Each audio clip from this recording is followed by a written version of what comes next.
entonces vivir? Rubens Medel en la voz de Francis Schaeffer.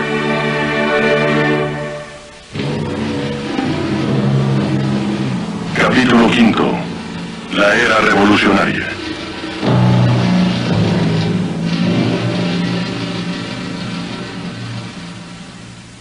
Nos encontramos en la antigua Suprema Corte de Suiza en Lausana. Esta pintura fue realizada en 1905 por Paul Robert. Los jueces tenían que pasar delante de ella cada vez que iban a tratar un caso, para que no olvidaran que la Biblia da las bases no solo para la moral, sino para la ley. ¿Cómo debían los jueces juzgar? ¿Cómo debían hacerlo para que el juicio no resultara arbitrario? La justicia aquí no es ciega. Y su espada no apunta hacia arriba, sino hacia abajo. Hacia este libro, la Loi de Dieu, la ley de Dios. Esta fue la base legal y sociológica para la ley en el norte de Europa después de la Reforma. Mientras el énfasis de la Reforma de que la Biblia era la única autoridad final echó raíces, el ciudadano ordinario se liberó cada vez más del arbitrario poder gubernamental. Lo que Paul Robert pintó para los jueces en el edificio de la Suprema Corte en Lausana, Samuel Rutherford de Escocia lo expuso por escrito en 1644. Proporcionó al pueblo una base para el efectivo control político de su soberano. Lex Rex, la ley es el rey. La libertad sin caos, porque existe forma, o dicho de otra manera, un concepto de ley, en lugar del arbitrario gobierno del hombre, porque la Biblia estaba ahí, como la autoridad final, como la base. La obra de Rutherford y la tradición que comprende tuvieron una gran influencia en la Constitución norteamericana, aunque los norteamericanos modernos se hayan olvidado de él y de su influencia. John Witherspoon, presidente de la Universidad de Princeton, miembro del Congreso Continental y uno de los signatarios de la Declaración de Independencia, siguió la Lex Rex de Samuel Rutherford fielmente. Thomas Jefferson tomó la enseñanza cristiana en la forma secularizada de John Locke, el filósofo inglés que enfatizó los derechos inalienables, el gobierno por consenso, la separación de poderes y el derecho a una revolución. Locke no tuvo el fundamento cristiano de Samuel Rutherford, pero partió de él y lo secularizó. Se debe decir entonces que no todos los hombres que sentaron las bases para los Estados Unidos eran cristianos individualmente. Por ejemplo, Thomas Jefferson. Sin embargo, vivió dentro del círculo de lo que el consenso cristiano trae consigo. Muchos de los hombres que formularon la Constitución de los Estados Unidos no eran individualmente cristianos, pero lo que fomentaron descansaba en la Reforma a través de la tradición de la Lex Rex.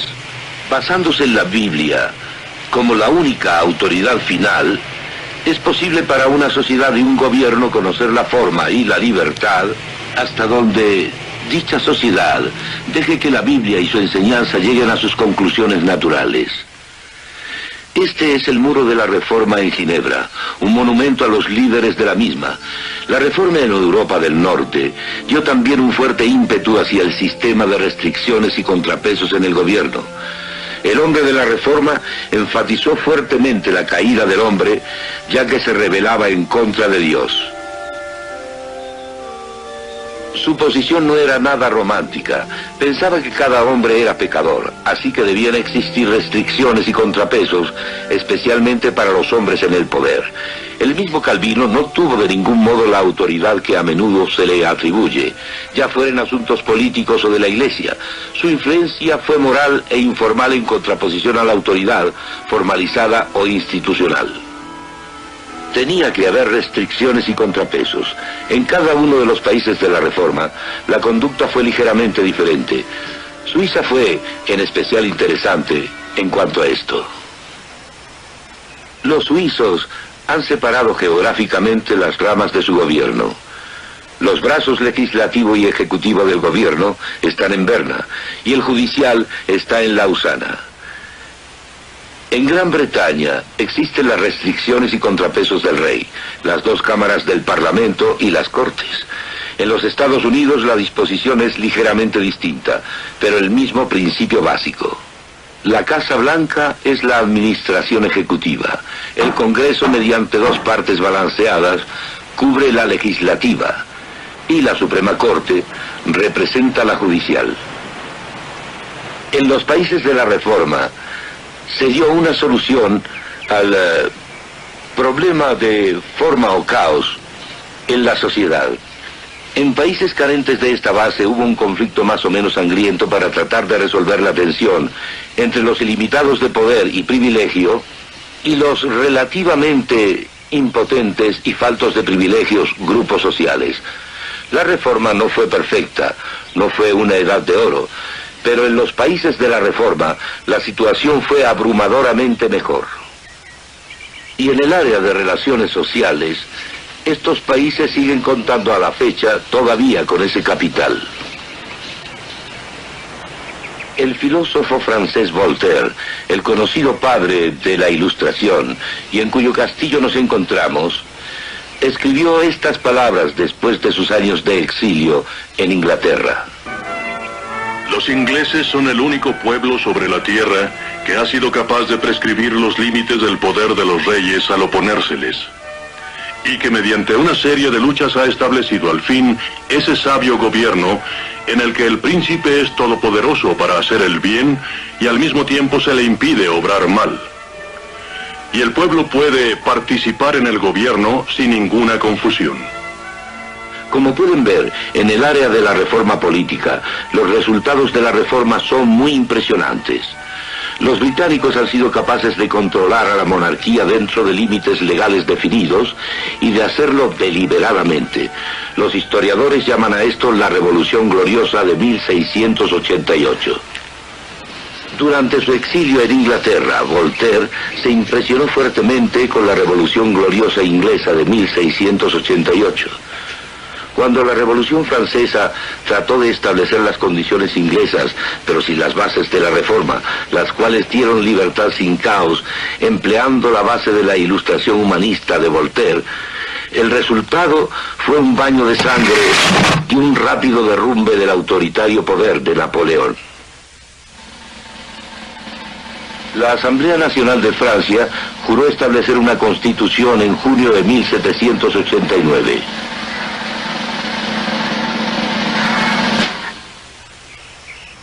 Esta fue la primera fase del plan burgués liberal para la Revolución Francesa. Y en agosto salió a la luz la Declaración de los Derechos del Hombre. Suena bien, pero no tuvo en qué fundamentarse. Voltaire y los otros hombres de la Ilustración no tenían otra base que su propia limitación. Lo que era llamado el ser supremo se igualaba a la soberanía de la nación, a la voluntad general del pueblo. Qué tremendo contraste con la Revolución Gloriosa inglesa, y qué contraste con los resultados de la Declaración de Independencia de América 13 años antes de la Revolución Francesa. La gloriosa Revolución inglesa y la Declaración de Independencia norteamericana tuvieron su fundamento en la Reforma, y la Declaración Francesa de los Derechos del Hombre no. Le llevó a la Asamblea Nacional Constituyente Francesa 2 años en redactar una constitución. Al cabo de 2 años fue letra muerta, y dio entonces comienzo la Segunda Revolución Francesa. Para que la base quedara por completo aclarada, en lugar de contar los años a partir del nacimiento de Cristo, proyectaron para la Revolución otro calendario, en el que 1792 fue el año primero. Comenzaron a destruir cosas del pasado, sugiriendo incluso la destrucción de la Catedral de Chartres. Proclamaron diosa a la razón en Notre Dame en París y en otras iglesias de Francia, incluyendo Chartres. En París llevaban en hombros como diosa a una tal damisela Candel de la ópera. Hicieron esto para indicar tan gráficamente como fuera posible que la razón humana estaba siendo exaltada y que el cristianismo estaba siendo relegado.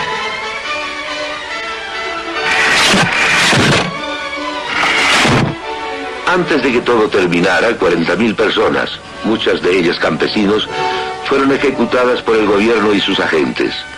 Robespierre, el líder revolucionario, fue asimismo ejecutado. Estos resultados no fueron externos, fueron los productos de la base humanista de la Ilustración. El hombre de la Ilustración pensaba que tanto el hombre como la sociedad eran perfectibles y se aferraron a esto incluso en medio del terror.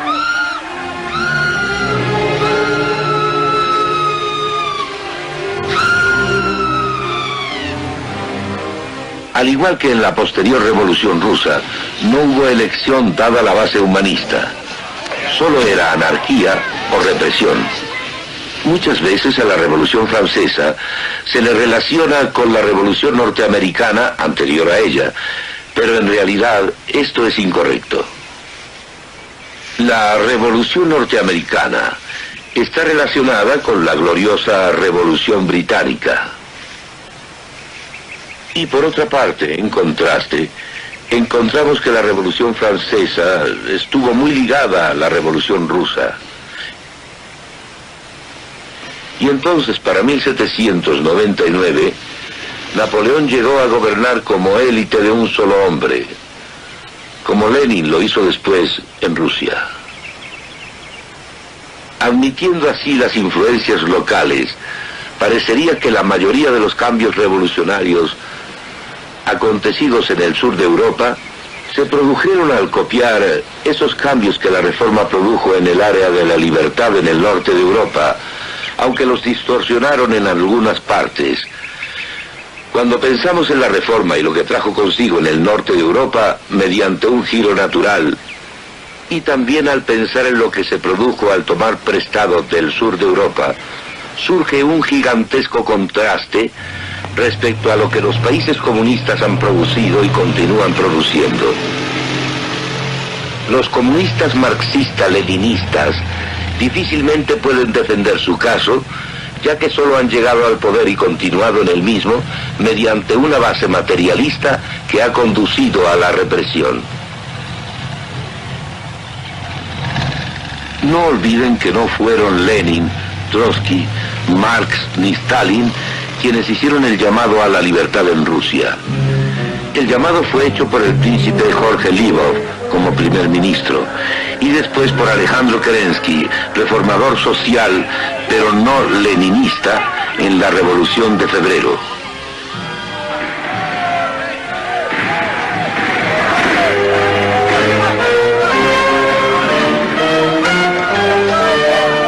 Lenin, Trotsky y Stalin se apoderaron de esta revolución hecha por otros en octubre de 1917 y establecieron un régimen de represión desde el principio.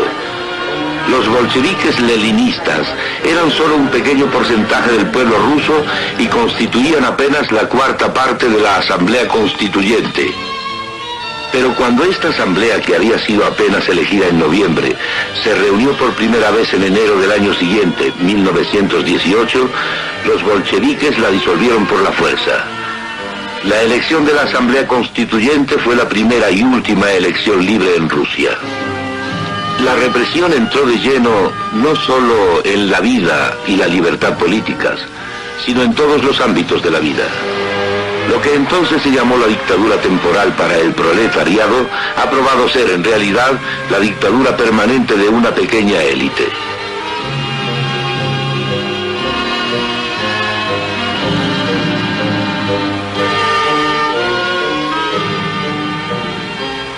El comunismo tiene que funcionar con base en la interna represión. Si se considera, por ejemplo, la represión bajo Lenin, Stalin y sus purgas, el muro de Berlín, la carencia de la libertad en China, Rusia también conserva a sus aliados mediante la represión.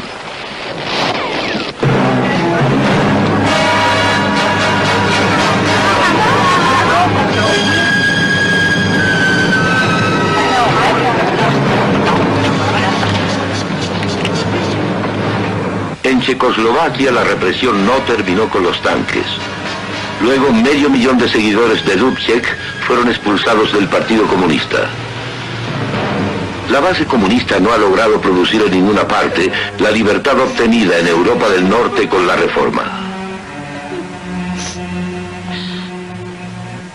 Viendo el contraste que existe entre el sur de Europa y los países comunistas, la riqueza brindada por la Reforma en el área de la sociedad y el gobierno no debe ser minimizada.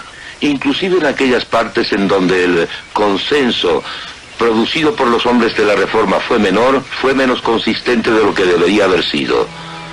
No obstante, el fundamento bíblico proporcionó absolutos sobre los cuales combatir la injusticia.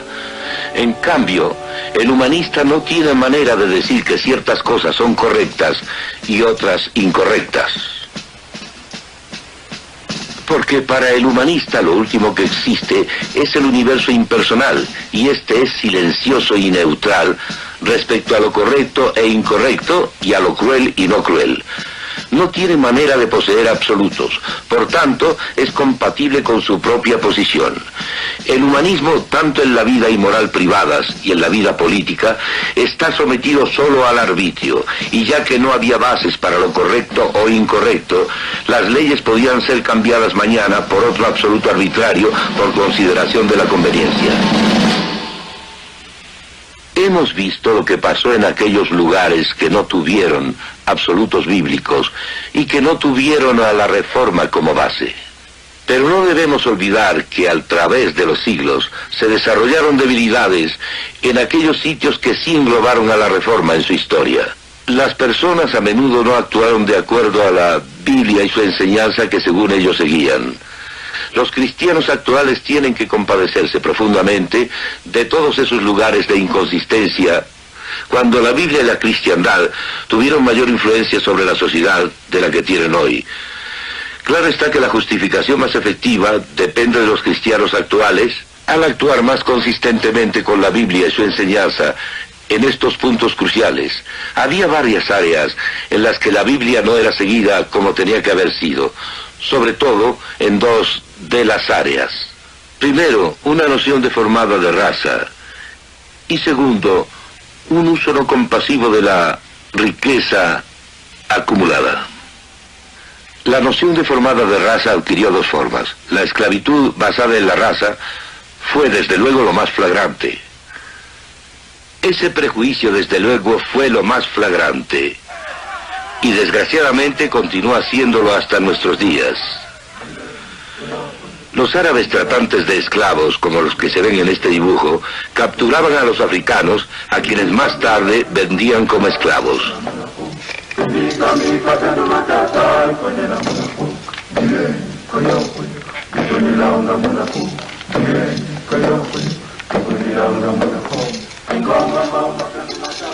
Muchos ingleses, europeos y americanos se entregaron a la arbitraria ficción de que el hombre negro no era una persona y podía, por tanto, ser tratado como cosa. Los Estados Unidos deben soportar una crítica especial, ya que la esclavitud basada en la raza continuó hasta fecha muy reciente.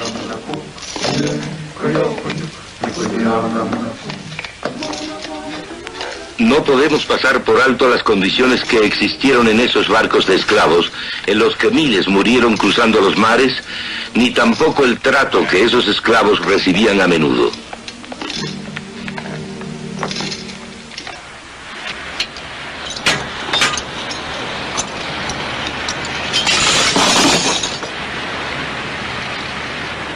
La esclavitud basada en la raza y el prejuicio racial son erróneos.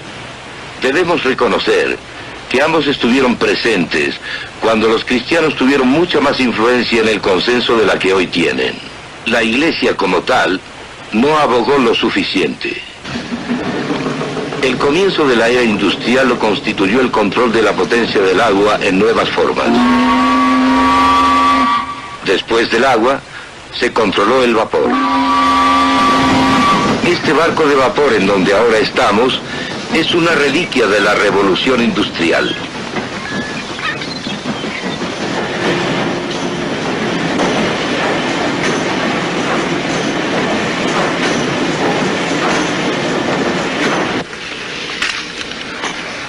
Esta era perteneció a los inventores y a los ingenieros. La industrialización produjo un flujo continuo de mejores cosas. Por ejemplo, mejor cerámica para la mesa del labrador y una constante corriente de más bienes para todos. Si la industrialización hubiese sido acompañada por un uso compasivo de la riqueza acumulada y un énfasis en la dignidad de cada hombre individual, ambas ideas enfatizadas en el Antiguo y en el Nuevo Testamento, la revolución industrial hubiera sido sin duda para bien. Desafortunadamente, no se habló a menudo sobre estos dos puntos cruciales. Hubo actos de caridad individual, ayuda a los pobres, pero la Iglesia simplemente guardaba silencio respecto al mandato de la Biblia del uso compasivo de la riqueza, tanto en Inglaterra como en otros países.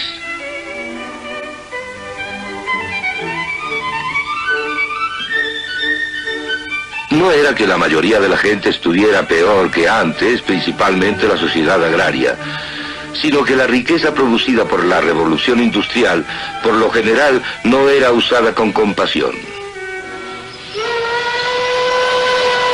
Los barrios bajos crecieron en Londres y en las ciudades industriales. El día labor promedio constaba de 12 a 16 horas.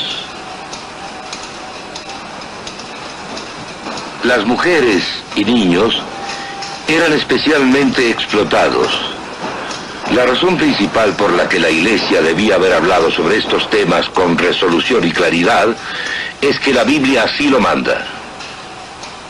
Si la Iglesia hubiese hablado con claridad contra el uso cruel de la riqueza como una clase de supervivencia del más apto, tal vez este concepto no hubiera sido aceptado de inmediato, cuando fue establecido por una ciencia secularizada.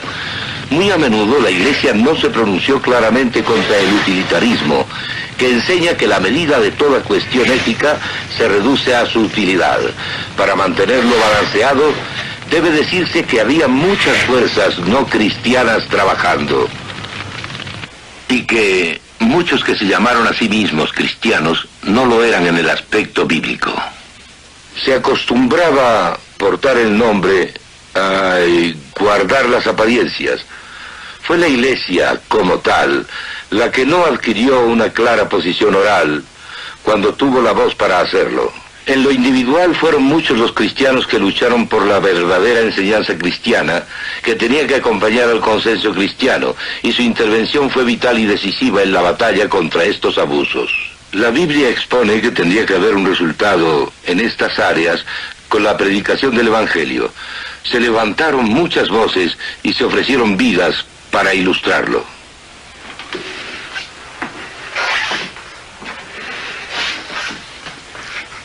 John Wesley se pronunció con fuerza contra la esclavitud, incluyendo la esclavitud en los Estados Unidos. John Newton era un tratante de esclavos y se convirtió en cristiano, dejando el tráfico, y se rebeló contra él. Thomas Clarkson se pronunció en contra de la esclavitud, y William Wilberforce, siguiendo el ejemplo de Clarkson, siguió luchando en contra de la esclavitud y por el reconocimiento básico de la humanidad del hombre negro, según Dios. Wilberforce, el cristiano, y en verdad un buen cristiano, fue la abrumadora y extraordinaria voz en Inglaterra contra el tráfico de esclavos. El tráfico de esclavos se prohibió en Inglaterra en 1807, y cuando Wilberforce yacía agonizante en 1833, la esclavitud misma fue abolida en Inglaterra. Desearía que hubiese habido alguien en los Estados Unidos tan congruente con los principios cristianos ya en el año de 1833 y con tanto ascendente como Wilberforce. Un hombre que hubiese podido lograr el mismo resultado en los Estados Unidos. En Gran Bretaña, John Howard, amigo de John Wesley, trabajó sin descanso por una reforma en las prisiones. Elizabeth Fry, una cuáquera, mostró una profunda y práctica compasión por los prisioneros de la cárcel de Newgate. Lord Shaftesbury, como cristiano, luchó una y otra vez en contra de la explotación de los niños en las fábricas. Las prédicas de George Whitefield y John Wesley revivieron el cristianismo bíblico en Gran Bretaña. Esto tuvo un gran impacto en las bases que inspiraron la educación política y la reforma económica. Cabe decir que es de considerarse que sin esta influencia, Inglaterra no hubiera podido escapar de su versión de la Revolución Francesa. La reforma no proporcionó la perfección, pero gradualmente y en base a su retorno a la Biblia y su enseñanza, sí se produjo un único mejoramiento, una vasta y tremenda libertad en una sociedad sin caos. Los absolutos bíblicos proporcionaron una base para el consenso de valores, y dentro de esto podía haber esta tremenda libertad sin que estas libertades condujeran al caos.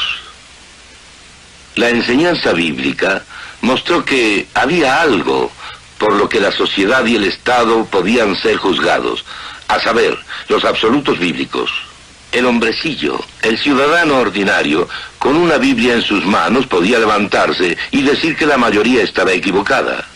Así, en el grado en el que las enseñanzas bíblicas se practicaron, el despotismo del voto del 51%, el despotismo de un individuo o el despotismo de un grupo podía ser controlado.